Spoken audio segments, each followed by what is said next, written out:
Таң атып келеді. Күн күлімдеп ауыл оянып жатыр. Қарашы, ауылда түрлі үй жануарлары. Түйе, жылқы, сиыр, қой мен ешкі жүр. Бәрі де 4 түлік. Тайжан аулаға жүгіріп шығады. Ата, біздің аулада неше түрлі үй жануарлар бар ғой?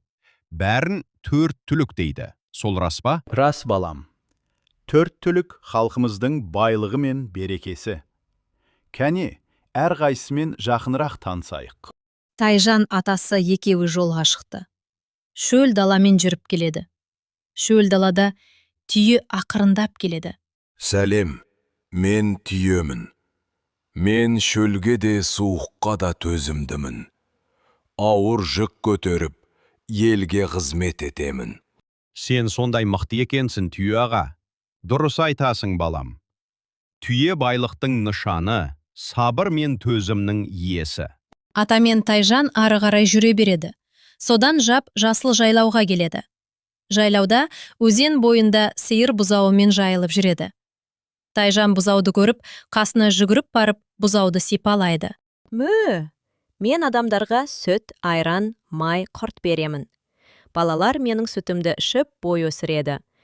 Рахмет, сиыр, сенің сүтің өте дәмді. Сиыр берекенің белгісі. Ата мен Тайжан ары қарай жолға шығады.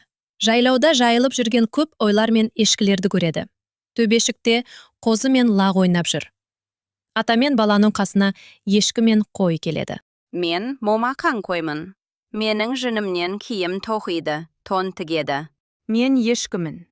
Менің сүтім де балаларға пайдалы. Сендер сондай сүйкімдісіңдер. Қой мен ешкі тіршіліктің қамқоры. Мен жылқы. Адамды жеткізер көлікпін. Бәйгеде жүйрікпін. Қымыз сыйлаймын. Сен батырлардың серігісің. Дұрыс айтасың, балам. Жылқы ерліктің белгісі. Көрдің бе, балам?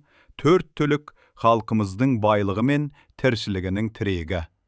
4 түлікті сүйейік, еңбекті қадірлейік. Енді мен бәрін жақсы білемін. Міне, жылқы, түйе, қой мен сиыр. Бәрі де халық ырысы.